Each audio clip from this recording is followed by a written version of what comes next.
Bienvenue sur DMG TV, les histoires mystiques. Si tu es nouveau sur la chaîne, n'oublie pas de t'abonner, de laisser un commentaire, de liker et de partager. Tu veux raconter une histoire? Il y a un numéro à l'écran sur le plus 237 655 81 90 17. Envoie ton histoire et on va jouer ici sur YouTube, sur Facebook et sur TikTok. On poste plusieurs histoires tous les jours sur YouTube. La chaîne c'est DMG TV. Et on a une deuxième chaîne YouTube où on poste tous les 15 heures une histoire exclusive. La chaîne c'est DMG TV, histoire mystique exclusive. Donc n'oubliez pas de vous abonner aussi de ce côté-là. Après la diffusion de 12 heures en direct, il y a aussi une autre diffusion à 14 heures sur la deuxième chaîne. DMG TV, histoire mystique exclusive. Donc, allez faire un tour là-bas aussi. Voilà. Les directs sont sur TikTok le mercredi et les vendredis à 20h00 heure du Cameroun. Donc, ceux qui veulent monter en direct, nous raconter leur histoire, c'est sur TikTok. Et ceux qui veulent envoyer leur histoire, ceux qui n'ont pas le courage, trop de courage ou bien n'ont pas un compte TikTok, envoyez vos histoires sur WhatsApp, plus 237 655 81 90 17. Et on va jouer ici sur Facebook et sur YouTube et sur TikTok. Voilà, donc écoutons la première histoire. S'il vous plaît, avant d'écouter la première histoire, laissez un like, commentez, partagez, c'est très important. Première histoire. Bonjour DMG, bonjour à la grande famille DMG, bonjour à l'équipe technique DMG, j'espère que vous allez bien. C'est encore moi, Titi, de la Côte d'Ivoire, mais qui réside en France. Aujourd'hui, je vous raconte une histoire que j'ai écoutée sur TikTok. Donc, c'est comme une sorte d'émission où des gens viennent se confier sur leurs secrets, on va dire les plus noirs, et la personne qui écoute leur donne à la fin des conseils. Qu'est-ce qui se passe? C'est l'histoire d'un jeune homme qui est né et a grandi en France, mais qui est issu d'une famille africaine. Et malheureusement, ce jeune-là n'a pas pris les meilleures décisions dans sa vie, dans le sens où il n'est pas vraiment allé à l'école, voilà, il fait des travaux ça et là, il se cherche comme on dit. Et du coup, il n'a pas une très bonne situation financière, ni une bonne situation sociale. Et ce qui se passe, c'est que en été, il va en vacances dans son pays d'origine et il rencontre une belle jeune dame qui, contrairement à lui, est allée loin dans les études parce que de toute façon, elle appartient à une famille plutôt bien placée. Et donc, elle est allée loin dans les études, elle est jeune cadre, dynamique, comme on dit. Et voilà, et ça va très bien chez elle. Et ce jeune homme, il se dit, mais purée, euh, si je suis avec cette dame-là, vraiment, ce serait pas mal. Il la courtise et la dame, elle accepte. La jeune dame accepte et ils sont en relation. Une fois en relation, voilà, elle lui donne vraiment des conseils. Elle lui dit, écoute, le train de vie que tu as là n'est pas forcément bien. Je sais, il n'est jamais trop tard pour bien faire. Tu peux toujours suivre des formations, essayer de upgrade, comme on dit. Et le jeune homme, il se dit, oui, en fait, effectivement, elle a raison. Et donc, il s'améliore. Voilà, elle fait ressortir, en fait, si vous voulez, la meilleure version de lui.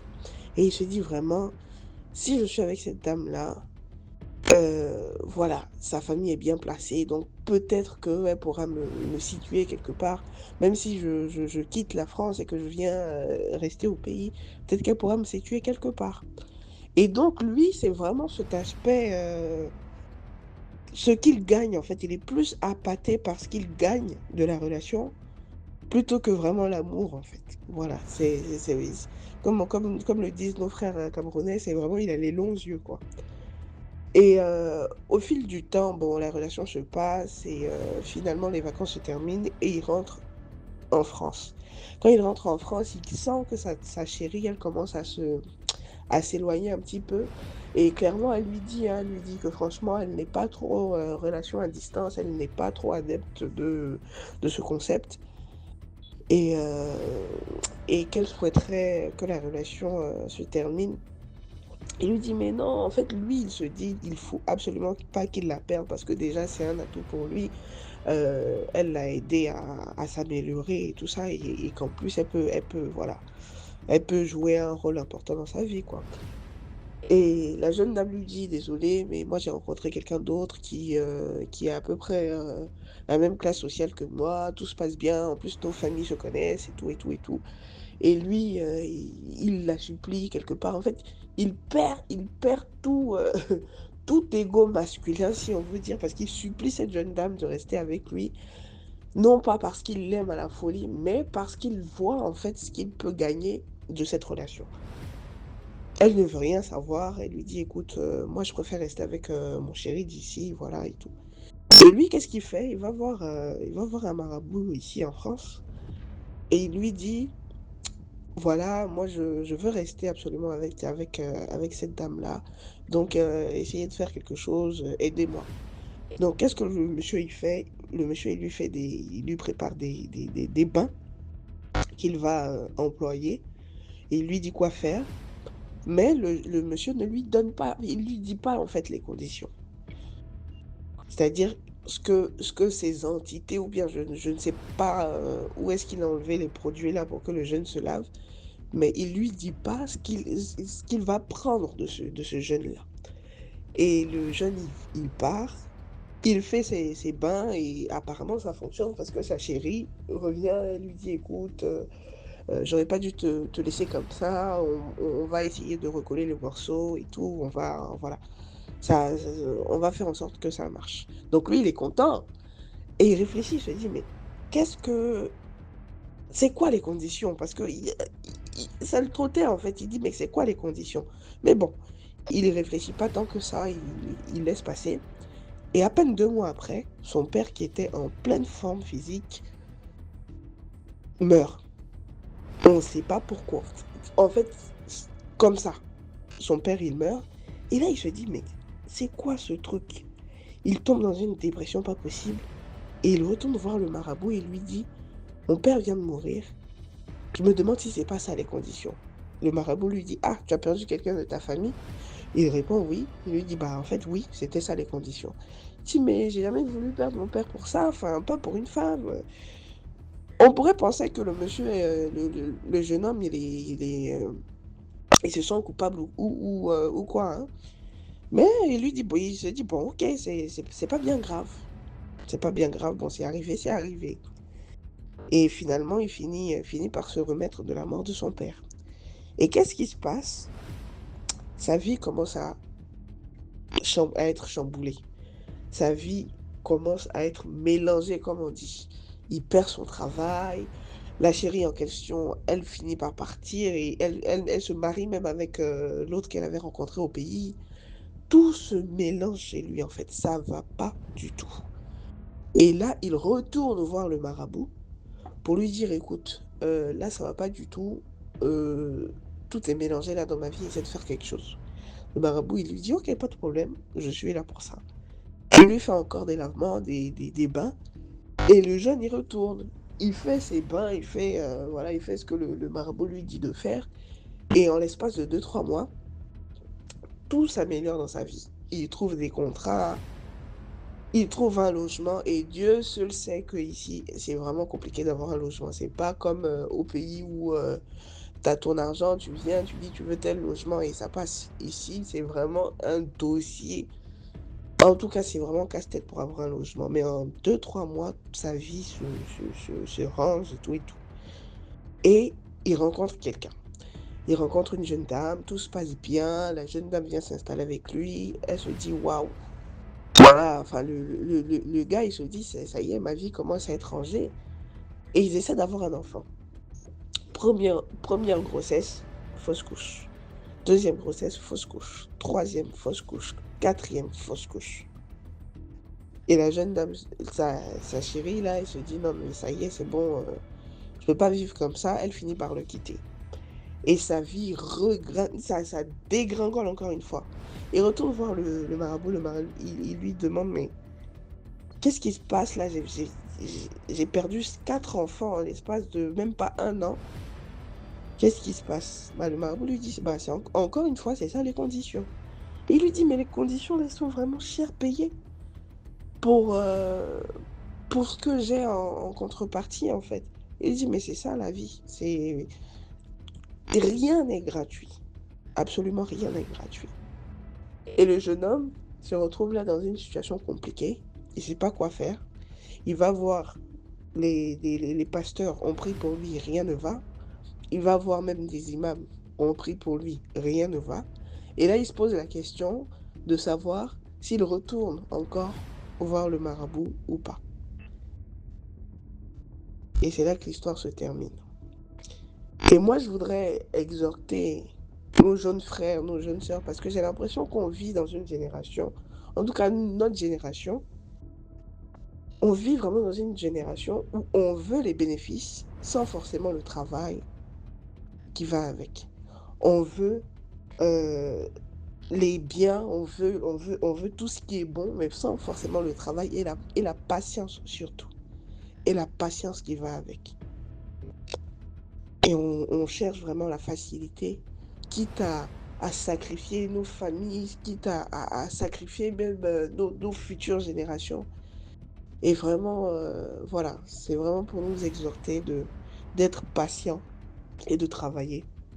Que de toute façon, sur cette terre, si c'est moins cher, c'est que c'est nous le prix. Si c'est moins cher, écoutez bien ce que je dis là, si c'est moins cher, c'est que c'est nous le prix. Et franchement, à quel prix?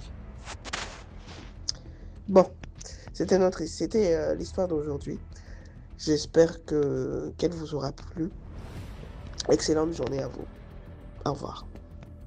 Merci beaucoup pour l'histoire. Maintenant, on va écouter la deuxième histoire. Bonsoir, bonsoir DMG, bonsoir, comment tu vas? Bonsoir aussi à la team DMG. Euh, D'abord, avant tout propos, je tenais vraiment à te remercier. Je tenais vraiment à te remercier personnellement pour tout le contenu que tu portes. Ça m'a vraiment aidé. Tu vas comprendre avec mon récit pourquoi je te remercie, mais je te remercie vraiment infiniment du fond du cœur DMG. Et déjà, c'est ma première fois de passer ici, du coup. Vraiment désolé, comment pourrais-je le dire? Désolé si j'ai des bugs ou que ma façon de parler n'arrange pas forcément tout le monde. C'est ma première fois, donc veuillez m'excuser aussi. Et c'est ma première fois, mais je prie aussi pour que ce soit ma dernière fois de parler ici, au fait, parce que j'ai plus jamais envie de revivre ce genre de scène, au fait. Moi, je suis ivoirien. Pour ceux qui ne le savent pas, Ivoirien, notre pays, c'est la Côte d'Ivoire, un pays de l'Afrique de l'Ouest. Donc, ceux qui viennent de la Côte d'Ivoire disent des Ivoiriens. Moi, je suis un Ivoirien. Et personnellement, j'ai la chance de naître dans une famille bon, j'ai la chance d'être né dans une famille assez aisée financièrement. L'argent n'a jamais été un problème pour ma famille. Du coup, j'ai eu la chance vraiment de naître dans ce genre de famille. Voilà. Moi, j'ai passé, par exemple, la primaire en France et c'est-à-dire du collège à l'université aux États-Unis. Mais ça n'a jamais été pour autant que j'étais pas attaché à mon pays. Genre, je veux dire par là que c'est vrai que j'ai fait mes études à l'étranger, mais je suis vraiment attaché à mon pays. Je suis vraiment attaché à mon pays. Donc, chaque fois qu'il y a un congé, même si c'est un congé d'une semaine, deux fois c'est dur pour de venir comme ça, même si c'est un peu problématique. Mais je faisais mon maximum chaque fois que j'étais un peu libre. Je suis en Côte d'Ivoire. Chaque fois que je suis libre, je suis en Côte d'Ivoire. Genre, dès que j'ai un petit congé, je suis en Côte d'Ivoire, en fait. Donc, moi, en vrai de vrai, j'ai vraiment ma culture, en fait. Voilà. Et en Côte d'Ivoire, moi, je suis un Baoulé. Voilà. Les Baoulés, c'est une ethnie de la Côte d'Ivoire. La Côte d'Ivoire est proche de plein d'ethnies. Moi, je suis un Baoulé. Et chez nous, la fête de Pâques, c'est vrai que la fête de Pâques, elle est internationale, mais nous avons vraiment chargé la fête de Pâques. Quand je dis chargé, les Ivoiriens vont comprendre, mais quand je dis chargé, je veux dire par là que la fête de Pâques, on a pris ça comme pour nous, en fait. Du coup, quand il a fait de Pâques, tous les Baoulés veulent vraiment aller au village aller fêter. Moi, je vais fêter une fois, donc ça m'a vraiment plu. Donc, chaque fois qu'il y a, par exemple, la Pâques, je reviens en PJ au village, au fait. Donc, au village aussi, j'ai eu la chance, par exemple, de voir, par exemple, moi, tout ce qui concerne le mysticisme, c'est un truc qui n'a jamais été pour moi, en fait. J'ai jamais cru au mysticisme. C'est-à-dire, je peux voir, mais j'ai jamais été témoin par exemple, d'un phénomène surnaturel, au fait. Donc, je peux voir, par exemple, des masques, tout, mais je me dis, c'est plus la tradition. Genre, j'aime ma tradition, mais c'est pas pour autant que je crois aux histoires derrière. Enfin, je croyais. Donc, en vrai de vrai, ça m'a jamais dit grand chose. Moi, je suis vraiment sceptique en tout ce qui touche le mysticisme. Ça me dit tellement rien. Voilà, ça me dit vraiment rien. Et pour compléter le tout, moi, j'étais athée. J'étais très, très, très, très, très, très athée. Et je sais même pas si je peux dire j'étais parce qu'en vrai, la notion de Dieu, c'est un truc qui n'est pas vraiment pour moi, en fait. Voilà. Mais bon, là, c'est une autre histoire. Donc, après mes études, après mon université, c'est-à-dire, comme j'ai dit, moi, j'ai fait l'université aux États-Unis, mais j'ai pas duré. J'ai juste fait 2 années là-bas. Et je suis venu en Côte d'Ivoire en 2023. Et en 2023, quand je reviens en Côte d'Ivoire, personnellement, l'envie d'avoir l'argent, ça a été un truc qui était vraiment présent. J'avais vraiment envie d'avoir l'argent. Je ne voulais plus vivre de mes parents parce que, mine de rien, mes voyages, mes allers-retours, ma maison, mon logement, ma nourriture, c'était mes parents qui dépensaient pour moi. Du coup, j'avais vraiment cette notion de travailler pour moi et avoir mon propre argent pour être stable financièrement. Ainsi, j'ai l'argent, je vais aller à l'école, le moment où j'ai l'argent. Donc, c'est la raison pour laquelle je suis entré en Côte d'Ivoire en 2023. Et en 2023, j'ouvre mon entreprise et Dieu merci, ça avance très, très bien. Mon entreprise se porte très bien. Mais le problème majeur avec nous, les Africains, si je peux pas dire l'espèce humaine, nous sommes très, très jaloux. Nous sommes très jaloux. Parce que moi, je suis encore jeune. Je suis encore très jeune. Pour vous donner une catégorie, j'ai entre 20, je vais pas donner mon âge exact, mais j'ai entre 20 et 23 ans.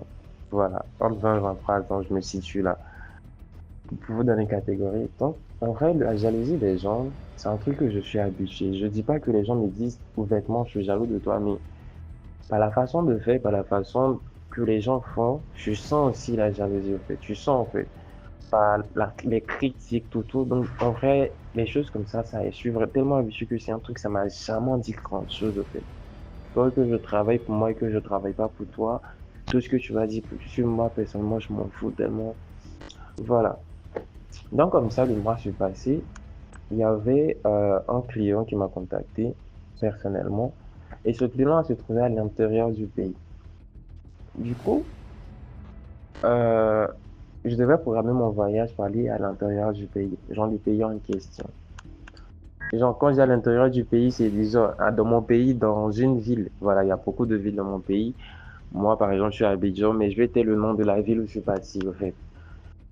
Et je tiens à préciser que avant de partir, j'avais aucunement informé ma mère. Donc, ma mère m'appelle parce que je vis trop avec mes parents. Ma mère m'appelle pour me dire, oh, tu dois te partir quelque part ces temps-ci. Je lui dis, oui, oui, je dois partir voir un client, tout. Elle me dit, mon fils n'y va pas, personnellement, n'y va pas du tout. Je le sens pas. Et comme je te l'ai dit, moi, je suis vraiment, tout ce qui touche le mysticisme, c'est un truc qui, moi, personnellement, non, c'est pas fait pour moi, en fait. Donc, elle me dit ça, je lui dis, maman, donne-moi une preuve, donne-moi, par exemple, qu'est-ce qu'il y a, en fait, et que je dois pas passer là-bas? Il y a quoi là-bas? Un attentat terroriste ou il y a quoi? Qu'est-ce qu'il y a? Elle me dit rien, mais elle a rêvé, elle a fait un songe. Ma mère, c'est quelqu'un qui est très investi spirituellement. Pas dans le côté que vous pensez, mais elle est très, très chrétienne. Elle est très, très, très, très chrétienne. Donc, elle me dit, elle a fait un songe et tant, c'est passé. Je lui ai dit, mais maman, tu veux pas faire un rêve et tu vas venir me dire, à cause de ton rêve, que je n'y aille pas.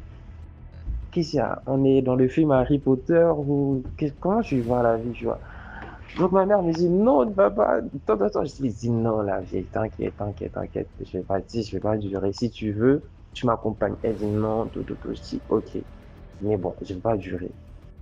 Donc j'ai discuté avec ma mère jusqu'à au final et elle tape l'œil, elle me dit bon ok, ce qu'on va faire, je vais prier pour toi et que Dieu t'accompagne. Voilà. Moi comme j'aime bon. Quand ma mère me parle, j'aime écouter. Donc, même si c'est vrai, je crois pas en Dieu, mais quand elle dit ça, je dis Amen, voilà, Amen. Elle dit, et si tu vas là-bas, si tu as besoin de quelque chose, tu m'appelles. Et si c'est Dieu, n'oublie pas que Dieu te protège. Jusque-là, je te dis, ce sont juste des paroles en l'air. Je lui dis, ok, vas-y. Donc, le lendemain, je prends ma voiture, je vais à l'intérieur du pays. C'est un pays, et à l'intérieur, la ville en question est très, très loin d'Abidjan. Elle est à 10 heures de route d'Abidjan. Donc, entre les temps d'arrêt, parce que je peux pas rouler 10 heures de temps non-stop. Donc, les temps d'arrêt entre midi, 14 et 16 heures, je suis arrivé là-bas, il était je dirais 21 à 22 heures. Donc j'appelle le client, il me dit OK que je vienne. Et on va dans la maison du client. Il a une très très belle maison. Mais moi, j'ai pas vraiment envie de vivre chez eux. Du coup, je lui dis ce qu'on va faire. Moi, je sais pas, je vais commander un hôtel ici si c'est possible. Il me dit OK, il n'y a pas de problème. Mais au moins la nuit, je le passe chez lui. Et le lendemain, je pourrais passer, par exemple, commander mon hôtel où je veux. Je lui dis OK, il n'y a pas de problème. Et c'est là, si je savais, j'aurais lui dit non, t'inquiète, je vais prendre ma route, je vais partir commander mon hôtel moi-même. Donc, vous pouvez mettre, moi, je suis ingénieur agronome. Voilà. Du coup, ça va, ça va. Je suis ingénieur agronome, donc, pour ceux qui connaissent l'agronomie, ils vont un peu comprendre en quoi consiste mon travail. Donc, quand le client me parle, Toto, je lui dis, OK, demain, après, dès qu'on finit de visiter ces plantations, Toto, je fais ce que j'ai à faire. Je vais aller chercher mon hôtel, tout. Donc, vas-y. Il m'a bien convaincu, Toto. Je lui dis, OK. Donc, il me donne une chambre là-bas où je devais normalement passer la nuit. Et c'est là que tout hasard est cas. Sa maison, comme je l'ai dit, elle est très belle, mais aussi très grande. Elle est très, très grande parce que c'est un homme vraiment, dans la ville où je suis, j'ai pas envie de donner le nom de la personne, mais c'est une personne influente dans cette ville. Elle est très, très influente dans cette ville. Voilà. Donc, le client en question, dans sa maison, il est grande. Du coup, il me donne une chambre. Donc, dans cette chambre, il me dit, ah, voilà la chambre où tu vas loger, tout, tout, tout. Je lui dis, OK. Il me demande si tu as mangé. Je dis, non, mais bon, vas-y. Comme j'ai un peu honte, il me dit, non, viens au salon, on mange en famille. Donc, on fait comme ça, je mange avec lui, en même temps, on prend le temps, on discute, sa femme sort, on cause avec ses enfants. Nous discutons jusqu'aux environs de, je sais pas à quelle heure, en tout cas, c'était une heure vraiment avancée. Et je lui ai dit, OK, je vais aller dormir. Et quand je vais dormir, comme j'ai dit, sa maison est grande, au fait. Du coup, il y a, moi, ils m'ont logé, c'était dans une, si je peux pas dire une autre pièce parce que c'était vraiment éloigné de là où eux, ils logent, au fait. Mais, donc, quand je prends la direction de la chambre, je vois une femme avec un pagne au dos. Donc, façon, nos mamans africaines, elles mettent leur enfant au dos, là, comme elles les attachent. Voilà, une femme comme ça. Du coup, je me suis dit, comme la femme au dos, on peut pas saluer quelqu'un devant. Je me dis, au moins, quand la dame se rapproche, je salue la dame et puis, bon, je rentre. Mais DMG, quand la femme était, genre, on peut dire à 2 mètres ou 1 m 50 de moi, DMG, je dirais pas que j'avais froid. Mais tu vois ce genre de malaise qui te traverse, ça traverse tellement ton corps que ton corps commence à trembler, tu commences à ressentir les vibrations du vent qui te traverse DMG. Quand la dame était à côté de moi jusqu'à ce qu'elle me traverse DMG. Je pouvais pas placer un mot, je pouvais pas bouger. J'avais ce malaise là DMG. Parce que au moment quand je vais passer par je parlais avec le monsieur et il y avait quelques bières là-bas, quelques bouteilles en tout cas. Nous avons mangé, bu sans vraiment s'enivrer au fait. Donc quand la dame finit, je suis resté cloîtré là pendant des secondes. Et le temps pour moi de retrouver mes idées, je me retourne, je vois plus la dame. Mais je me suis dit, ah, j'ai vraiment abusé de l'alcool cette fois-ci. Que je sais pas, peut-être je suis saoulé, mais vas-y, je me dis, bon, comme il y a un couloir qui passe à gauche, je me suis dit peut-être après le couloir, raison pour laquelle je ne la vois pas. Donc j'ouvre la porte de ma chambre et je vais dormir. Donc je vais dormir. Moi, en tout cas, quand j'aime dormir, j'aime vraiment allumer la télé. Voilà. J'aime au moins un peu de bruit et je manipule mon téléphone jusqu'à ce que le sommeil vienne. Donc j'allume la télé de la chambre et je couche. Et comme je t'ai dit, la chambre où lui m'a installé, c'était au premier étage de sa maison. Et au premier étage, c'était pas vraiment loin du sol au fait. Donc, de cette chambre-là, il y avait cette sorte de fenêtre vitrée, voilà, avec un rideau. Et par cette fenêtre, on pouvait voir la terrasse de sa villa. Donc, de là-bas, je suis dans la chambre, j'ouvre le rideau. Je voyais, par exemple, un pagne blanc avec quelque chose couché parce que la terrasse elle était sombre au fait. Il n'y avait pas de lumière vers là-bas qui passait. En tout cas, la lumière n'arrivait pas vers où moi je voyais. Donc, j'ai mis ça sur le coup. Par exemple, c'est un objet lambda, en fait. Donc, je vois cet objet-là. Je me suis dit, OK, vas-y, peut-être il a déposé ça comme ça. Ça me ferait pas vraiment. Donc, c'était bien avant de venir me coucher, hein. Quand je suis rentré dans la chambre, j'ai ouvert le frigo, j'ai vu, et le rideau, j'ai vu. J'ai allumé la télé et je suis allé me coucher. Et à un moment, j'entends des bruits de bébé. Du coup, je me dis, ah. Donc, parce que c'est un vieux, en fait. Je me dis, tiens, vieux, là encore, il a encore les reins pour faire les. Hein, hein. Le vieux, il est dangereux, ça. Parce que j'avais pas vu de jeune fille ou de personne quelconque aussi comme ça pour dire que c'est l'enfant de quelqu'un. Donc, je me suis dit, ah, le vieux est encore puissant pour faire ça. Donc, j'entends les bruits de bébé. Comme c'est pas chez moi, je peux pas dire, hey, fais tel enfant, tout, tout. Donc, je suis là. L'enfant pleure, il pleure, il pleure, il pleure, il pleure, il pleure. Et non, les pleurs continuent une bonne dizaine de minutes. Là, je me dis, mais c'est quel type d'enfant qui pleure sans se reposer? Au moins, les enfants, quand ils pleurent, il y a ce temps de repos qui...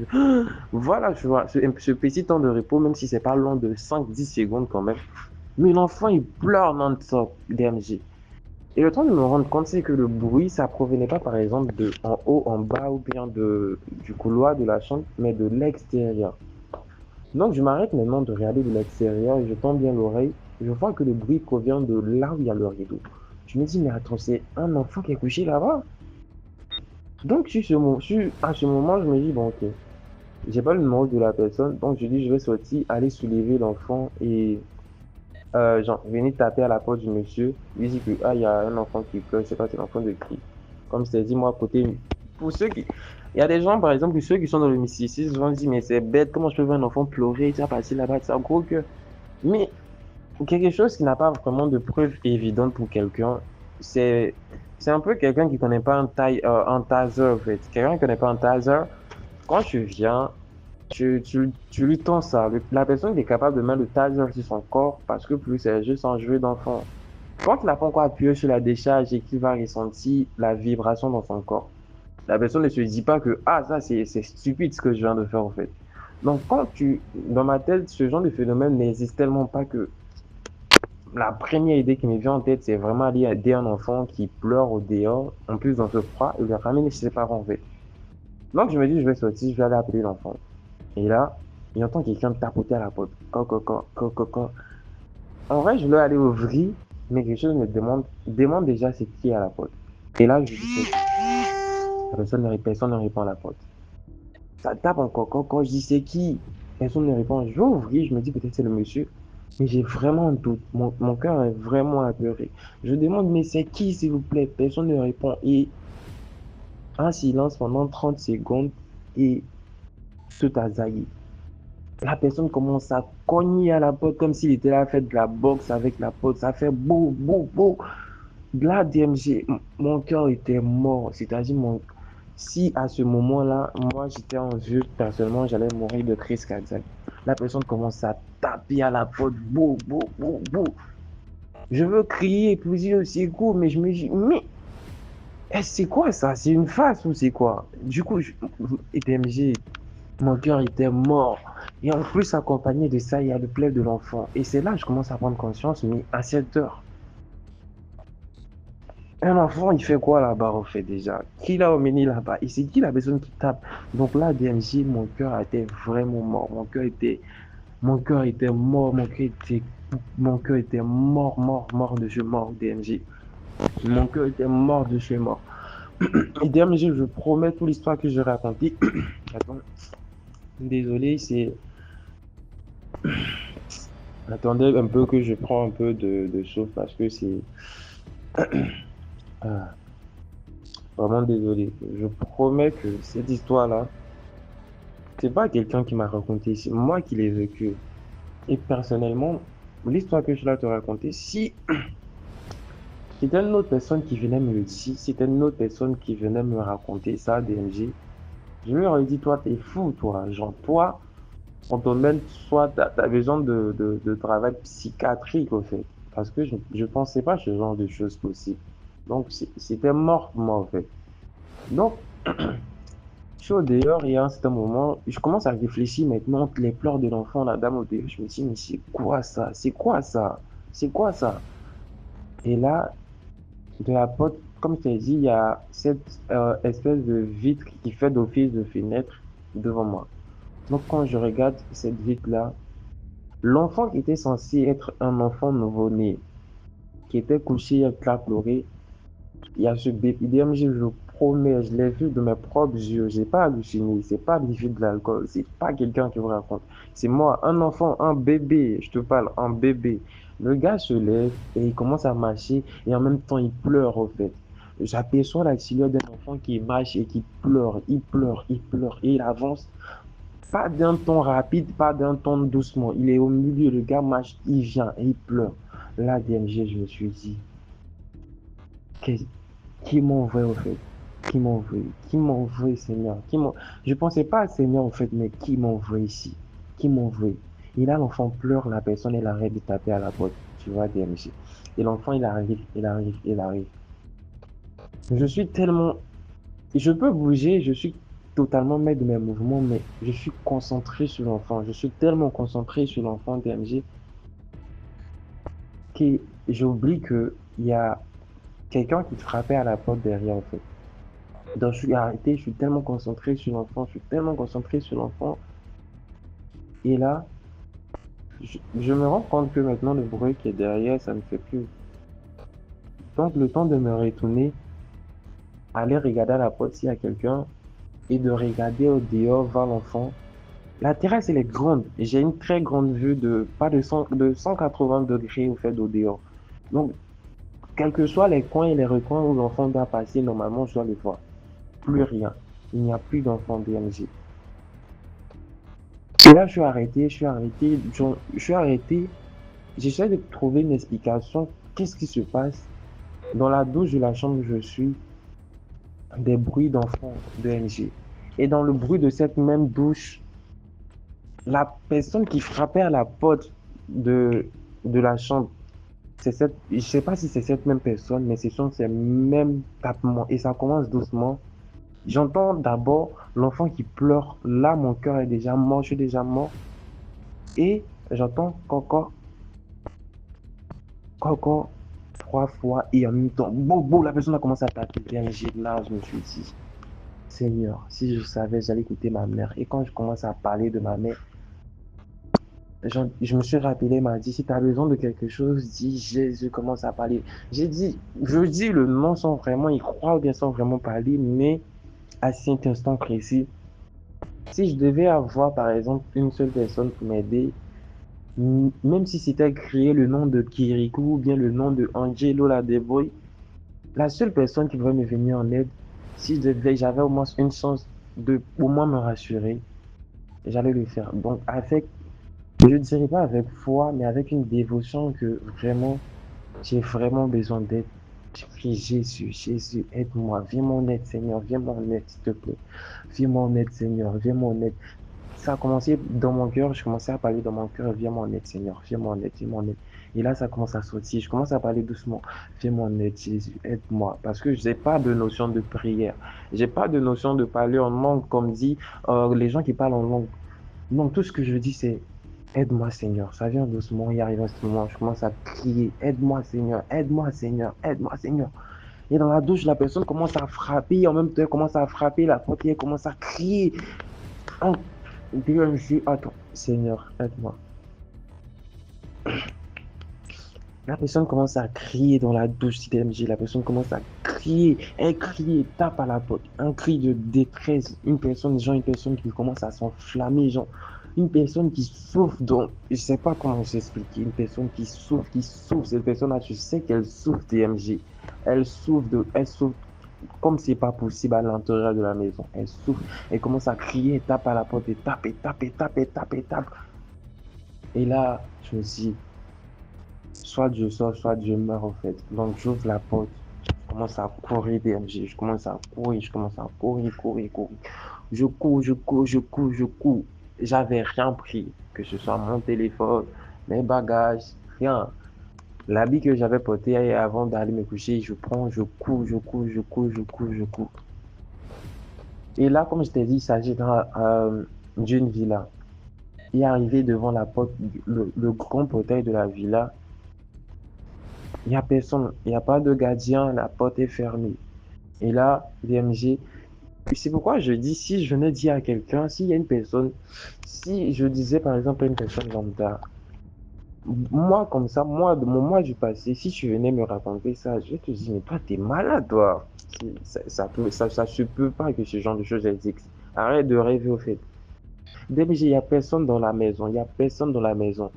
Mais comment le monsieur, à cette heure, toi, tu fous quoi au dehors? Et comment tu sais que moi, je suis au dehors? Le monsieur sort, il me dit, il y a quoi, mon petit? Qu'est-ce qu'il y a? Qu'est-ce qui ne va pas? Tu fais quoi au dehors?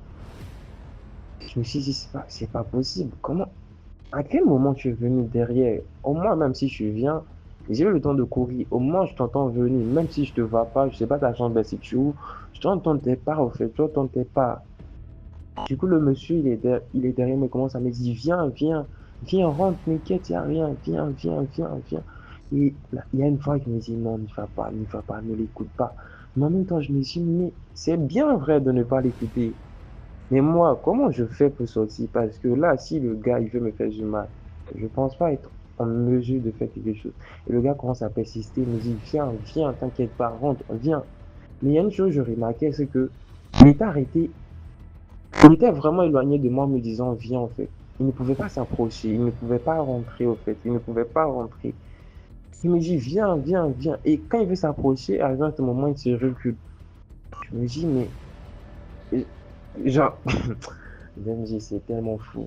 Je me dis, mais comment ça? Qu'est-ce qui ne va pas, en fait? Donc, arrivé à ce moment, j'arrête de penser à ce qu'il dit. Je me concentre plus sur ses mouvements. Il n'arrive pas à passer. Et quelque chose me dit, n'y va pas. La seule voix là, je vois, me dit juste, n'y va pas, reste là, n'y va pas.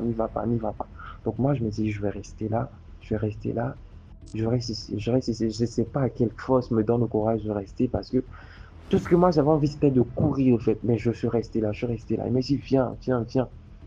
Et là, le monsieur arrive à ce moment, il me regarde, il rentre dans ma chambre, il fait sortir, je dois venir avec beaucoup de bagages, il prend la valise, il prend mes affaires, il vient et il me jette, il dit, ah, enfant du démon, sors de ma maison, sors. Genre, je comprenais rien d'MG, je comprenais vraiment rien d'MG, je comprenais rien. Il me dit, sors de ma maison. Je lui dis, genre, je veux parler, lui dit, mais comment tu veux que je sorte? Le monsieur me dit que je quitte devant la porte. Il faut pas que la personne qui est à côté de moi là le brûle. Que je quitte devant la porte, il va venir ouvrir la porte, il va me laisser sortir. Donc là, je vais pas vers lui, mais je commence à sillonner le clôture, je sillonne. Et là, le gars, il ouvre la porte et il sort. Il recule, il me dit, sors de ma maison, enfant du démon, sors de ma maison. Et là, je prends mes bagages, je sors, je prends ma voiture. Je prends ma voiture, comme je le dis. Ma voiture était garée à l'extérieur de sa maison.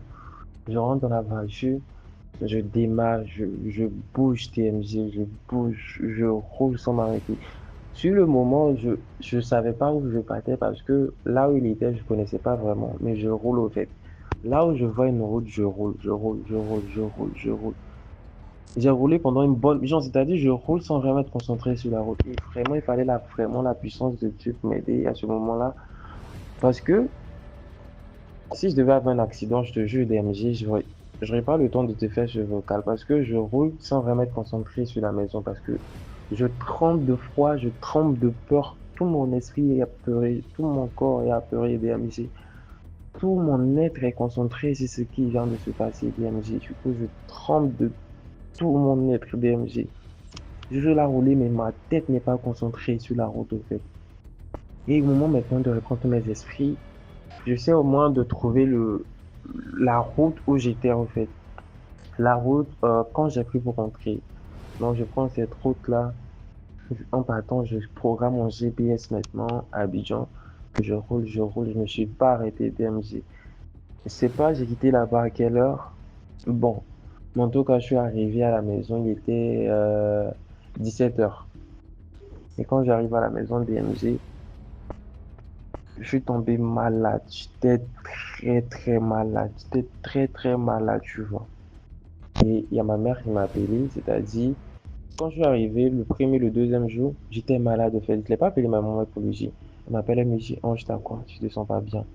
Je dis, oui, maman. Elle dit, ok, attends-moi, j'arrive. Elle prend sa voiture, elle vient me trouver chez moi. Je l'explique toute l'histoire. Elle m'envoie chez son pasteur, on prie. DMG, c'est vrai, par la prière, par la grâce de Dieu, par la puissance de Dieu, tout va vraiment bien. Mais ça, c'était plus du côté physique. Parce que moralement parlant, DMG, je pouvais pas supporter au fait. Je me disais, parce que quand par exemple, quand tu fais quelque chose, et que par exemple, euh, t'as cette conclusion logique où tu peux te baser, l'explication paraît plus plausible. C'est-à-dire, par exemple, je vais donner un exemple simple, hein. Euh, Supposons, moi, je suis un enfant et, par exemple, je trouve, par exemple, je sais pas qu'est-ce que je vais dire, je trouve, par exemple, quelque chose dans la rue, au fait. Puisque moi, dans ma tête, nous, les enfants, tous notre rêve avant, c'était, par exemple, d'avoir des super pouvoirs, etc. Et quand je trouve, par exemple, un jouet dans la rue, je me dis, ah, ça, c'est, par exemple, le jouet de Captain Marvel, au fait. Donc, l'explication de, ah, genre, ce jouet-là remonte dans le monde de Marvel. Donc, l'explication paraît plausible. Je sais que mon explication est très bête, mais moi, j'ai pas vraiment, je sais pas vraiment quoi dire. Mais quand, par exemple, tu as un truc sur quoi pour te poser, c'est-à-dire, au moins pour ceux qui connaissent le mysticisme, c'est vrai qu'avec la prière, je savais que ça existait et tout, tout. Mais moi, quand j'ai préparé psychologiquement, tu sais que ce genre de choses, c'est spirituel et puis ça n'a rien à voir avec la réalité. Et il y a des choses surnaturelles qui existent en dehors de notre monde. L'explication, elle est plus plausible, au fait. Oui, j'étais vraiment, DMG, j'étais comme un fou, au fait. Après la visite du pasteur, bien vrai qu'on a prié, je ne parlais plus, j'étais chez ma maman, genre, ma mère me lavait, ma mère m'habillait. J'étais vide au fait. C'est-à-dire, je suis là sans être là. Mon cerveau ne pensait sans cesse H24. Mais c'était quoi au fait? C'était quoi? Mais avec la prière, ça allait un peu, un peu. Donc un jour, je prends mon téléphone. Ça fait un mois maintenant que je te suis sur YouTube, mais c'était sur TikTok que je t'ai connu. Je prends mon téléphone, je suis sur TikTok. Je suis tombé sur une histoire. Il y a une dame qui racontait les histoires mystiques. Du coup, je vais dans la barre de recherche de TikTok. Bon, puisque TikTok, bon, bref, en tout cas, je vais dans la barre de recherche, histoire mystique, je clique sur recherche. Je suis tombé sur tes vidéos, après, je suis tombé sur toi, tes vidéos. Mais toi, tes vidéos, à la différence des autres, c'est que où c'était les gens qui parlaient, c'était plus, par exemple, les gens qui ont vécu qui racontaient. Donc, j'ai vu que sur TikTok, les vidéos n'étaient pas vraiment poussées au maximum. Donc, j'ai cherché ton compte YouTube, DMG, je suis venu sur YouTube, je tape DMG. Je suis tombé sur ton compte là, actuellement, sur ce compte où j'ai pris le numéro en tout cas. Et donc, sur ce compte-là, et chaque jour, j'écoutais le numéro. Et chaque jour, j'ai commencé à penser, en vrai, je suis pas seul. Ce genre de choses, ça m'arrive. Ce qui vient de m'arriver, ça arrive à 10 000 voix, ça arrive à des milliers de personnes. En vrai, je suis pas seul, je suis pas seul. Donc, peu à peu, j'ai commencé à prendre sur moi. C'est pourquoi je te remercie vraiment parce que sans toi, bien vrai qu'il y a plein de d'autres témoignages, mais j'arrivais pas à me projeter au fait. Parce que les histoires racontées d'une personne et les histoires vécues par une personne sont deux choses différentes. Dans ce que les gens racontaient, j'arrivais pas à me projeter. M'arrivais sur ta chaîne, je commençais à écouter les histoires des gens, les gens qui racontaient leur histoire. Et là, j'ai vraiment pris sur moi. Je suis par la grâce de Dieu, comme je t'ai dit.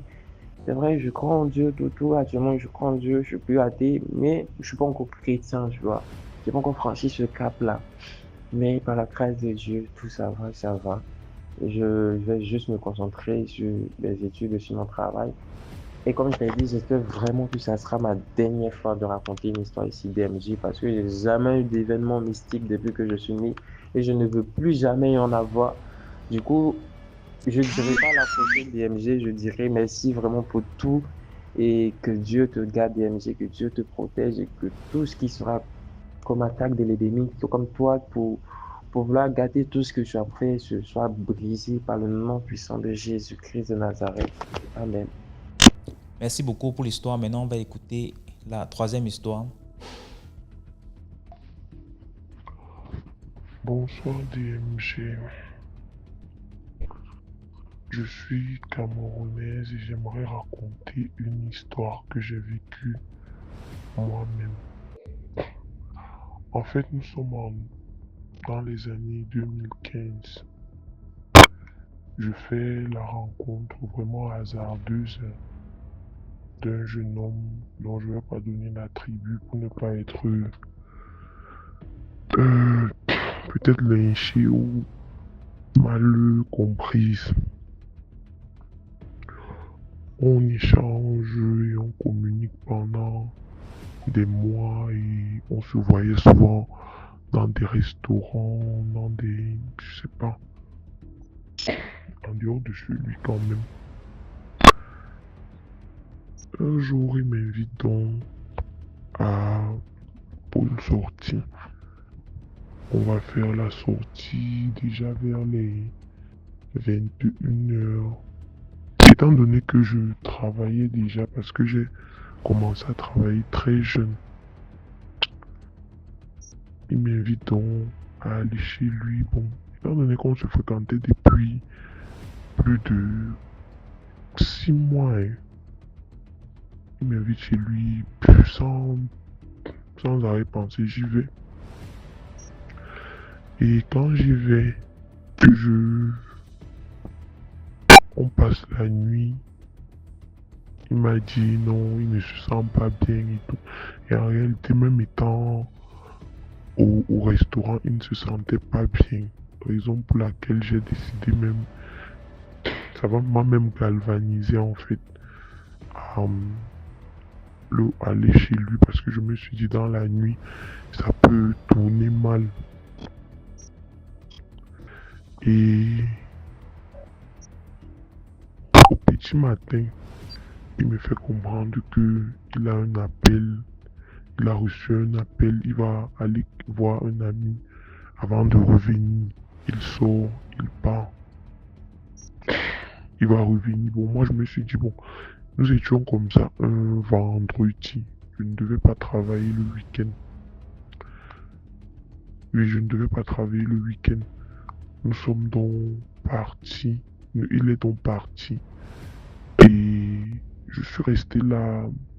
J'ai dormi jusqu'à peut-être 8h, 9h. Je me suis levé, j'ai pris mon bain, je me suis assise. Je regardais la télé. J'ai commencé à ressentir famine. Je l'appelle, le numéro ne passe pas. J'écris. À ce moment, il n'y avait pas encore les WhatsApp. Bref, ce n'était pas encore vulgaire comme maintenant. J'écris par message, les textos, SMS. Bon, étant donné que le numéro ne passait déjà pas. Je suis resté jusqu'à peut-être midi. J'ai dit, bon, si lui ne veut pas rentrer, bon, moi je vais juste partir. C'était une maison un peu comme les cités. Oui. Je suis donc sorti, j'ai pris mon petit sac et tout, ma babouche. Je suis donc sorti. Dans ma tête, c'était genre, je donne la clé à la voisine parce qu'en entrant, il y avait une voisine assise devant, de l'autre côté chez elle. Bonsoir, j'ai dit bonsoir, maman. Elle a répondu, mais lui, il n'a pas salué. Moi, je me suis dit, bon, peut-être il avait déjà salué en sortant. Bon, quand je ressors, donc, je vais donc là-bas. Bonjour, bonjour. Comment vous allez? Je vais bien. Et tout, et tout. Je lui dis, maman, s'il vous plaît, je donne son nom. Il est sorti là et moi, je suis un peu pressé. Je veux laisser sa clé là et il va rentrer, prendre ça chez vous. Je lui ai déjà laissé le SMS, mais il va savoir que c'est chez vous. Elle me demande, tu parles de quoi? Tu parles de qui? Je lui dis, le jeune homme, on est entré hier. Elle me dit, mais tu es entré hier là, tu étais seul. Je dis, non, la personne qui vit ici. Elle me dit, tu parles de qui? J'explique, j'étais même dépassé. J'explique. Elle me dit, le jeune homme, bon, bref, elle appelle les autres voisins. Elle me dit, le jeune homme-ci que tu vois là, ici, il est décédé il y a de cela quelques mois. Et ici, là, c'est leur maison, je peux dire, c'est la maison de, comment je vais expliquer ça? C'était la cité appartenait au mari, à sa sœur. Raison pour laquelle on n'a pas vider la chambre étant donné que bon peut-être la soeur prenait le temps et tout. Bon, Qu'est-ce que ça veut dire? Bon, bref, j'ai soulevé la serpillière qui était devant la porte. J'ai déposé la clé là-bas. Moi, je suis parti. Quand ils ont voulu trop expliquer, pour moi, dans ma tête, je me suis dit, c'est une mauvaise blague en fait. Je suis juste parti. Mais de ce jour-là jusqu'à aujourd'hui, quand je suis rentré, je me suis couché, j'ai dormi, j'ai mangé, je me suis lavé, j'ai fait mes petits trucs à la maison, je me suis couché, j'ai dormi. Je me lève, je prends mon téléphone, je cherche son numéro, fatigué, je ne vois pas. Et j'ai cette capacité de retenir les numéros des gens. Quand tu me donnes ton numéro, dès que tu prononces là comme ça, j'ai une très forte capacité de rétention. Donc quand tu dis surtout les nombres, les chiffres là, dès que tu me dis comme ça, je retiens, même si je ne veux pas. Il y a des jours où même je vais au call box, on dit un numéro comme ça va tourner dans ma tête, tourner dans ma tête, tourner dans ma tête. J'essaie de me rappeler du numéro fatigué, rien. Je me dis, ah, je lui ai envoyé un message ce matin, je regarde à mes SMS, rien. Je regarde tout le journal d'appel depuis des mois, rien. Je suis dépassé DMG. Je suis dépassé. On communiquait des fois sur Messenger. Je roule mon Facebook. Rien n'existe. Et tout. Je suis même allé. J'ai pris même le téléphone de ma camarade. J'ai essayé de chercher son profil. Rien. Ça n'existe pas. J'étais dépassé. J'étais vraiment dépassé. Peut-être heureusement pour moi ou malheureusement, bon, je sais pas. Il ne connaissait pas ma maison. Donc, jusqu'ici, ça fait des années, mais je me suis dit, bon, peut-être c'était quelqu'un qui cherchait peut-être son chemin. Peut-être c'était une âme perdue qui recherchait la paix. Bon, je sais pas ce que je peux dire en fait. Donc voilà, c'est ma petite histoire. Merci beaucoup pour l'histoire. Maintenant, on va écouter la 4e histoire. Coucou DMG, coucou la famille, coucou la communauté, partagez, likez, commentez. Alors ici, je viens avec une toute petite histoire, mais avant de narrer mon histoire, j'aimerais répondre à un commentaire comme quoi j'avais raconté une histoire ici où je parlais de l'oreille dans le cabinet de ma camarade. Il y a l'une de nos sœurs ici sur DMG qui a dit que ça c'est l'histoire, en fait c'est passé à Côte d'Ivoire et il y a de cela 2 ans. Je viens ici rappeler que je n'apprête aucune histoire et moi, mon histoire m'a été racontée en 2006, année durant laquelle je faisais la classe de 5e.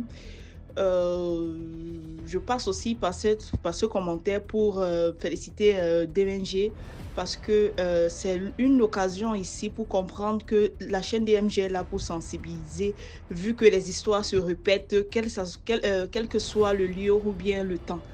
La preuve en est dans les dessins animés de nos enfants, nous avons les livres de sorcellerie. Donc, ceci prouve que ce qui peut se passer chez ton voisin peut aussi forcément se passer chez toi. Pas toujours, mais bon, il faut tirer. Quand ton voisin crie, apprends à tirer des leçons de ses cris. C'est un peu ça. Pour moi, je ne suis pas l'actualité ivoirienne déjà et je viens ici pour dire que moi, mon histoire m'a été racontée en 2006. Tombons sur une autre histoire proprement dite. Alors ici, je viens raconter l'histoire du meilleur ami à mon papa qui a raté la mort comme ça. En fait, son petit frère lui avait acheté une voiture et il lui a donné cela comme un cadeau d'anniversaire. Et son frère et lui, ils s'aiment énormément. Jusqu'à présent, ils sont toujours là. Alors, le gars décide, puisqu'il a un chantier, l'histoire se passe au Cameroun, bien évidemment, vu qu'il a un chantier à Yabassi, il décide donc de prendre la route. Mais la veille donc de son voyage, le monsieur dont il va dormir, il rêve qu'il a construit une jolie maison. La maison était tellement belle, c'est-à-dire, la manière dont tu nous avais décrit ça à la maison, il dit la maison était tellement belle, avec clé à main, genre maison clé à main, genre. Quand donc il veut entrer dans la maison, il suit une voix qui l'appelle par son prénom. Son prénom est tellement particulier que nous, on l'appelle par son nom de famille. C'est rare qu'on l'appelle par son nom de son prénom. On l'appelle par son prénom, mais tiens, pour m'appeler par mon prénom, il faut vraiment que la personne soit très proche de moi pour connaître mon prénom. Il se retourne, il constate que c'est son défunt papa, enfin son père qui est décédé depuis des lustres. Il dit, mais attends, qu'est-ce que tu fais ici? Tu es venu inaugurer ma maison avec moi. Il dit qu'en fait, n'entre pas dans cette maison. Cette maison n'est pas la tienne. Il ne faut pas entrer là-bas. Si tu pars là-bas, tu vas, je ne sais pas, mais n'entre pas dans cette maison. Il dit, mais comment? Il dit, je te dis, n'entre pas dans cette maison, ce n'est pas la tienne. Elle ne te mérite pas, ce n'est pas la tienne, ce n'est pas ta maison pour le moment. N'entre pas là-bas. Il dit, je te dis, n'entre pas là-bas. Comme son père dit, il se rappelle, son père était tellement autoritaire. Bon, il a dit que bon, ça va, c'est pas comme ça que quand il se retourne pour ne pas entrer dans la maison, il se réveille. Il prend dans la route pour Yabassi. Sur la route, ils font un terrible accident, comme vous entendez là. Un terrible accident. Un terrible accident. Lui, donc, il est tellement amoché. La voiture est amochée, broyée. On ne sait pas comment ils sont sortis de là, sa femme et lui. On ne sait pas. C'est-à-dire, c'est un miracle parfait. Je ne sais pas comment je vais vous expliquer parce que après la voiture est venue au quartier, nous avons vu la voiture. La voiture était amochée. Quand donc il sort, il entre dans le coma pendant ce temps. Sa femme, bon, elle est sortie avec des blessures et gratinures, tout ce qui va avec. Elle n'a rien eu, curieusement. Lui, il est entré dans le coma. Quand dans le coma, donc, il revoit encore son père en rêve qui lui dit que, tu vois, c'est bien de m'écouter. Je t'ai dit de ne pas entrer dans cette maison. Cette maison était en quelque sorte ta tombe. Si tu entrais, tu devais mourir. Je n'ai pas voulu te dire ça comme ça, mais il faut te réveiller, ta famille t'attend. Quand son papa lui dit encore ça dans le coma, il se réveille. Il constate qu'il est dans un lit à l'hôpital avec les bandes et tout ce qui va avec et tout. Il dit, mais tiens, qu'est-ce qui se passe? Et il se rappelle du choc qu'il a eu sur la route. Il dit, ah tiens, il prend dans les... C'est là où il commence un peu à assembler le puzzle. Il dit que maintenant, un peu, si je comprends bien, mon papa est venu dans le rêve pour me sauver de la mort. Il dit, mais tiens, mais ça, c'est un truc qu'il n'a pas compris. Il dit que, mais attends, heureusement que j'ai écouté mon papa. En fait, quand il est sorti de l'hôpital, il a été rétabli, c'est là où il est venu chez mon père, lui a dit un peu ce qu'il a eu à vivre. C'était ma petite histoire. On fait comme ça. Merci, bye bye. Merci beaucoup pour l'histoire. Maintenant, on va écouter la 5e histoire. Bonjour DMG, j'espère que tu vas bien. Bonjour à toute la communauté. C'est la première fois que je raconte une histoire. Donc soyez indulgents, s'il vous plaît. D'habitude, je suis dans les commentaires, mais pardonnez doucement avec moi. Je viens rebondir sur l'histoire 6 de l'épisode 1065. Ce que la dame a dit est vrai parce que 25 ans en arrière, une nounou chez nous a vécu la même chose. Elle était sortie dans la ruelle en train de garder mon neveu et tout ça pendant que tous les enfants étaient en train de jouer dans la rue. Et il y a un monsieur qui est venu l'accoster. Et ce monsieur-là lui a demandé un renseignement. Elle était nouvelle et elle n'avait pas pour habitude de sortir, elle ne connaissait pas le quartier. Donc elle lui a dit gentiment, ah monsieur, je ne connais pas, demandez à quelqu'un d'autre. Et le monsieur a dit, bon, c'est pas grave et tout. Il a en profité, il a saisi cette lucarne-là pour commencer à parler avec elle. Ah, mais toi-même là, je vois que dans ta famille, il y a telle chose, ta grand-mère au village t'a fait telle chose. Est-ce que tu n'as pas vécu telle situation et tout ça? La fille émerveillée, elle a dit, mais oui. Elle se demande, mais comment le gars connaît ça? Il ne la connaît pas. Comment il a fait pour savoir tout ça? Donc, ça attire son attention. Donc, elle se concentre bien maintenant dans la conversation. Le gars lui dit, bon, tu veux que ta vie change, non? Moi, j'ai la solution. Tu me crois, mais tu ne crois pas. Elle est mitigée, elle ne sait pas quoi répondre. Parce qu'elle ne le connaît pas. Et en plus, il vient de lui faire des révélations qui s'avèrent véridiques, en fait. Donc, elle ne sait pas quoi répondre. Elle lui dit, bon, je ne sais pas. Il dit, bon, on va faire un truc. Tu craches dans ma paume. Si la salive sort derrière, là, c'est que ce que j'ai dit est vrai. Tu as la preuve. Tu peux me faire confiance. Si ça ne sort pas derrière, voilà, je te laisse tranquille. Et effectivement, dans le doute, dans la crainte, elle crache dans la paume du monsieur. La salive sort à l'arrière. Donc, elle est étonnée, elle est épatée. Elle se dit, bon, d'accord. Et donc, le monsieur lui dit, tu as vu, non? Non, tu peux me faire confiance. Moi, j'ai la solution. J'ai déjà traité des cas comme ça. Est-ce que tu veux que je t'aide? Elle a dit, oui, elle veut. Et qu'elle ne veut plus être servante, elle ne veut plus être nounou et tout ça. Elle veut se marier, elle veut que sa vie soit meilleure. Et puis, sorcellerie dont le gars lui a parlé, là, c'est vrai. Donc, là, elle ne veut pas qu'on la mange en sorcellerie et tout. Et donc, il lui dit, bon, si tu veux que je t'aide là, tu vas faire un petit geste, une offrande, tu vois, non? Quelque chose que toi, tu as donné pour que moi aussi, je puisse régler ta situation. rentre à la maison. C'est où ta maison d'abord? Elle monte la maison. Il dit, bon, d'accord, moi je vais t'attendre ici, non. Rentre à la maison, tout ce que tu as trouvé, l'argent, bijoux et tout ça, faut envoyer. Elle dit, ah, mais tonton, moi je n'ai rien. Il dit, rentre, faut fouiller seulement. En tout cas, ce que tu as trouvé. Et aujourd'hui, là, c'est ton jour, hein. Si tu m'as laissé partir, là, c'est que c'est fini. Elle a la pression, en même temps, elle veut voir le résultat de ce que le gars l'entend dire. Donc, elle rentre dans la maison, elle fouille. Il y avait un téléphone branché au salon. Elle a débranché le téléphone. Elle a commencé à fouiller dans toutes les chambres, ouvrir les armoires. Elle a pris tout ce qu'elle pouvait prendre, bijoux et tout ça. Elle rentre dans la chambre de ma mère. Mon neveu dormait dans cette chambre-là. Et donc, ma mère n'avait pas fermé sa porte à clé le matin avant d'aller au travail. Elle est rentrée, elle a fouillé, elle a pris des téléphones, elle a pris des bijoux, elle a pris tout ce qu'elle pouvait trouver. Elle s'est dit, non, ça, c'est pas suffisant. Mon problème est tellement lourd. Il faut que je prenne encore plus. Elle ouvre l'armoire de ma mère. Et malheureusement, ma mère, elle avait gardé 50 millions de bijoux. Comme elle aimait les bijoux, elle s'en achetait à chaque fois et tout ça depuis son premier emploi jusqu'à cette époque-là. Donc, ça faisait 50 millions de bijoux. Elle a tout ramassé. Elle a mis dans un pagne. Elle ne pouvait pas sortir comme ça dans un sachet ou dans les bras comme ça. C'était une grosse quantité. Elle a pris dans un panier, elle emballait, elle est sortie. Le gars l'attendait, il était content parce qu'il a vu qu'elle est sortie. Il y avait quelque chose en masse, une grosse masse. Donc, il a récupéré, il a dit, bon, j'ai ton problème, j'ai ta solution. Hein. Attends-moi ici, je vais aller déposer. Quand je reviens là, on va faire tes prières. Et puis toi-même, tu vas voir. Et puis je vais te donner mon numéro, tu vas m'appeler même toi-même pour confirmer. Elle dit d'accord. Il a pris le pagne, là, les bijoux. Il est parti. Et quand il est parti, c'est comme si elle est revenue à elle. Parce que quand elle a craché dans la paume là, c'est comme si elle avait été hypnotisée. Donc, elle a fini de faire tout ça là sous hypnose. Elle n'était pas elle-même. Elle n'était pas elle-même. Donc à ce moment-là, quand il a donné, donc il est parti là, c'est comme si elle avait été délivrée, le voile était tombé, elle est revenue à elle-même. Quand elle est revenue à elle-même, elle réalise en fait que quelque chose vient de se passer. Et cette chose-là n'était pas normale. Elle court après le gars, elle cherche. Le gars est parti. Elle sort de la ruelle, elle regarde de gauche à droite. Le gars n'est plus là. C'est là qu'elle réalise que là, c'est gâté. Sa vie est finie. Elle commence à paniquer. Oh, ma vie est finie. Comment je vais m'en sortir? Oh, ma patronne va me tuer. Oh, tanti va m'achever aujourd'hui là. Comment je vais faire? Mais c'était trop tard. Donc à ce moment-là, elle rentre à la maison. Elle essaie de chercher une solution. Elle trouve pas. Et moi, j'étais là, j'étais enfant.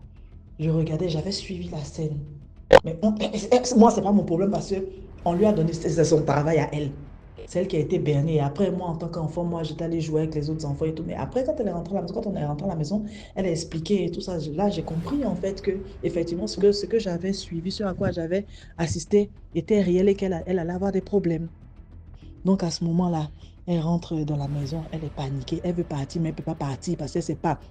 On va la retrouver, on va porter plainte contre elle parce que là, ma mère va dire que c'est son complice qu'elle a ramené à la maison pour voler et tout ça. Donc, elle était paniquée, elle était vraiment angoissée et tout.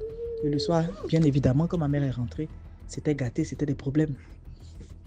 La fille, elle a expliqué, mais voilà, c'était trop tard. 50 millions de bijoux partis, des objets de valeur partis, des téléphones et tout ça, c'était trop tard. Donc, pour dire que ce que la dame a expliqué là est vrai, il y a des choses ces choses-là sont réelles en fait. Et si elle, ça lui est arrivé récemment, nous, on l'a vécu il y a 25 ans. Vous imaginez, les gens travaillent, le monde est extraordinaire, on va faire comment? Vivons seulement et puis comptons sur Dieu, c'est Dieu seul seulement qui peut nous aider. Voilà, c'était ma petite histoire. Soyez indulgents, c'est la première fois s'il vous plaît. Prenez-moi comme votre petite sœur. Voilà, donc je vous souhaite une très belle fin d'année 2025 et une glorieuse année 2026. Que le Seigneur nous éclaire, que le Seigneur soit notre force et tout ça et que on puisse aller de l'avant en faisant attention avec tous les enseignements qu'on entend, qu'on reçoit sur la plateforme et tout ça. Et n'oubliez pas de liker, de partager. Et puis voilà, bonne et heureuse année 2026 à tout le monde, famille. Bisous. Merci beaucoup pour l'histoire. Maintenant, on va écouter la 6e histoire. YouTube, il y a DMG Productions. Là, on poste tous les lundis, on poste un film. Tous les lundis, il y a un nouveau film à 17h00. Les films, c'est les histoires qu'on réalise aussi. Tous les lundis, la chaîne, c'est DMG Productions. Bonjour DMG, comment vous allez? Moi, je viens du Burkina et aujourd'hui, j'ai décidé de vous raconter une histoire que j'ai vécue avec un frère décédé. Voilà, mais tout d'abord, excusez pour mes erreurs parce que je sais que je vais faire plein d'erreurs dans mon audio parce que je ne suis pas allée trop loin à l'école. Merci de partager, de de commenter et de liker. Voilà, je viens d'une famille musulmane et mon papa a eu plusieurs femmes. Je peux dire jusqu'à 6 femmes et plusieurs enfants aussi. Et c'était quelqu'un de très riche parce que après son décès, chaque femme a eu sa parcelle et chaque enfant aussi a eu sa parcelle. Et les enfants qui sont les plus grands, qui sont les plus âgés, eux, ils ont eu au moins jusqu'à deux parcelles chacun. Voilà, parce que les enfants là, on était 12. Donc, mais avant, le frère qui est décédé, lui, c'était un jumeau. Il a sa soeur jumelle qui est toujours en vie. Moi aussi, je suis une jumelle. J'ai mon frère jumeau. Et donc, je peux dire que dans la famille, on avait jusqu'à 3 jumelles, en fait. 2. Si on va compter 2, c'est 3 jumelles. Mais si on va compter 1, c'est 6 jumeaux, en fait. Voilà. Donc, on avait 4 ans. Et moi et mon frère jumeau, quand le papa est décédé, on est les dernières, en fait. Mais le frère qui est décédé n'est pas né malade, il était bien portant, mais c'est à ses 25 ans qu'on lui a jeté un sort, une maladie, en fait, une maladie d'épilepsie. Donc, ça faisait qu'il buvait trop l'alcool, en fait. Et je dirais le dolo. C'est pas l'alcool qui est dans la bouteille, en fait, mais le dolo même. Il buvait ça beaucoup. Autant chez nous, les musulmans, c'est interdit. Donc, on était très proches, en fait. Moi et puis lui, on était très, très proches. Parce que depuis qu'il a sa maladie, ça faisait, il ne travaillait plus, en fait. Il ne travaillait plus. Donc, ça faisait qu'à chaque fois, quand il a besoin de trucs, quand il a besoin un peu d'argent, il venait chez moi. Et si moi j'ai un peu, je lui donnais un peu aussi, au fait. Voilà. Donc, on faisait comme ça. On était très proches. Donc, tout allait bien, au fait, sauf la maladie qui le fatiguait. Donc, un soir comme ça, je suis passée dans la grande famille, parce qu'après le décès de notre papa, vu que ma maman était la dernière, elle a décidé de chercher une autre maison, parce qu'elle avait eu une malentendue avec une de ses coépouses, au fait. Donc, elle a décidé d'aller chercher une maison ailleurs, quoi, voilà. Donc, ce jour-là, moi, j'ai décidé d'aller à la grande famille, donc pour voir les mamans qui étaient là-bas. Donc, quand je suis arrivée, il était là, le frère était là, il était couché. Ce jour-là, il m'a dit qu'il ne se sentait pas. Donc, on était là, on causait. Et puis après, bon, j'ai décidé de retourner chez ma maman, en fait. Donc, quand je suis arrivée, c'est vers les 23h là que mon frère jumeau, parce que ce jour-là, mon frère jumeau a décidé de dormir là-bas. Et il ne m'a pas suivi, en fait. Donc, c'est vers les 23h que mon frère jumeau m'a écrit pour m'informer que le frère est décédé. Donc, les SMS même qu'il m'a envoyé, c'est carrément vers les 6h du matin, en fait, que j'ai vu le message. Je n'ai pas vu ça à temps. Je n'ai pas vu ça vers les 23h, en fait. Donc, quand j'ai vu le message, en tout cas, ça m'a bouleversée, au fait. Ça m'a vraiment choquée. Donc bon, c'est la voix de tout le monde, en fait. Donc maintenant, après son décès, chaque fois quand je marchais seule, en tout cas, je disais au fond de moi que je sais que c'est je sais que c'est quelqu'un qui lui a jeté ce sort. Donc, moi, j'aimerais vraiment connaître qui est cette personne, en fait. Voilà. Une nuit comme ça, dans mes rêves, il est venu dans mes rêves. Au début, j'avais dit que le papa avait donné, après son décès là, on avait donné plusieurs, on avait donné chaque enfant une parcelle, au fait. Donc, le frère qui est décédé, lui, il avait sa parcelle aussi. Mais avant son décès, là, il y a un autre grand frère, lui aussi, on a le même papa, mais on n'a pas la même maman, au fait. Même chose que le frère qui est décédé, au fait. Donc, ce grand frère-là, lui, il était le seul enfant de sa maman. Voilà, donc ce grand frère, et vu que le grand frère qui est décédé ne se portait pas bien, l'autre grand frère avait mis sa parcelle en location, au fait. Voilà, parce que la parcelle était au bord du goudron. Donc, le grand frère avait mis ça en location pour que, bon, il y a des gens qui sont venus prendre ça en location, au fait. Voilà, ils ont mis des boutiques, des trucs, des boutiques, au fait, plusieurs boutiques là-bas. Voilà, donc chaque mois, ils prenaient le mois du loyer et l'argent du loyer, au fait. Le grand frère prenait l'argent du loyer, l'enlevait un peu et puis il donnait à l'autre grand frère qui est décédé. Voilà, pour ne pas qu'il gaspille l'argent dans l'alcool, il enlevait un peu, il donnait et puis il gardait la moitié aussi. Voilà, donc il a fait comme ça jusqu'à ce qu'il décède, de fait.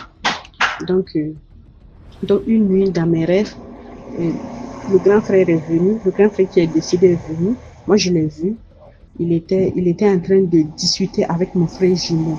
Il disait à mon frère jumeau que lui, il ne veut pas qu'on vende sa parcelle, que lui, il ne veut pas.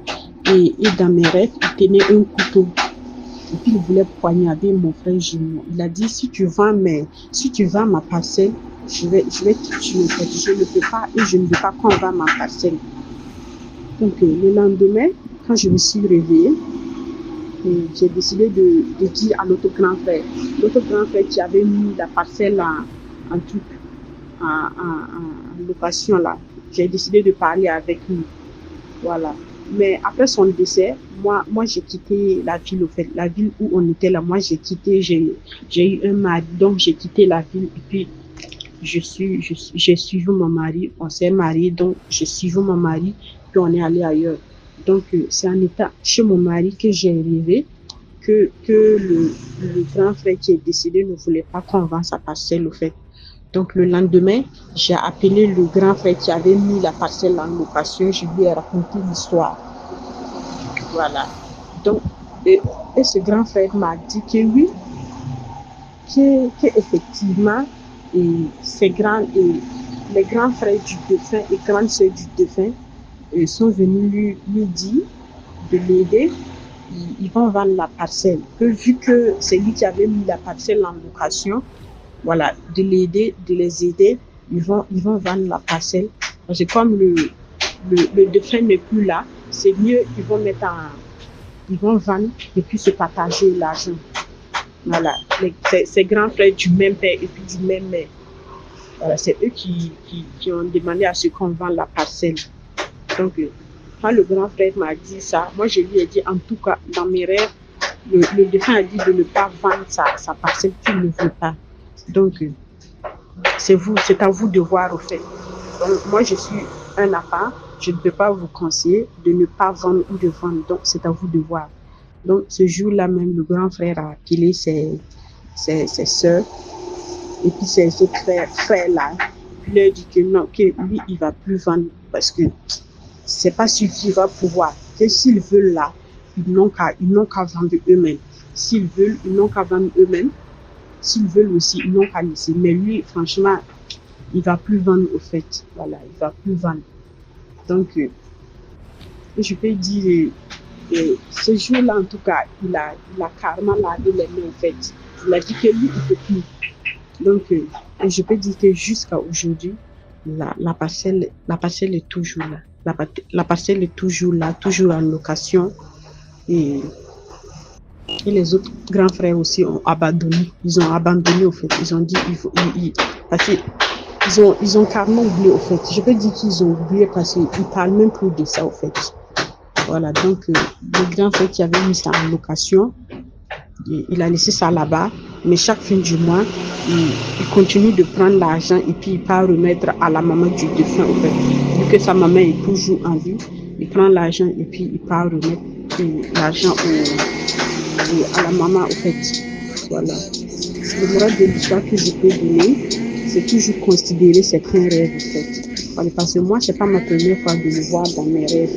Je l'ai vu, je peux dire, 3 ou 4 fois comme ça. Mais quand il a des soucis, il peut me voir. Voilà. Vu que je ne veux pas trop perdre du temps, je vais laisser prochainement, je vais raconter les 2 autres histoires. Merci beaucoup. Merci de m'avoir écouté. Merci pour l'histoire. Voilà, c'était tout pour aujourd'hui. J'espère que vous avez aimé. Laissez vos commentaires. Si par exemple vous avez un commentaire à donner à l'histoire numéro 2 par exemple, vous pouvez écrire H1, voilà ce que je pense, ainsi de suite. Sachez que tous ceux qui envoient les histoires ici viennent après lire les commentaires. Donc c'est important de dire ce que vous pensez. Si vous avez un message en particulier pour un intervenant. Voilà, donc on se prend demain à 12h00 sur YouTube, sur la chaîne DMG TV. Ciao.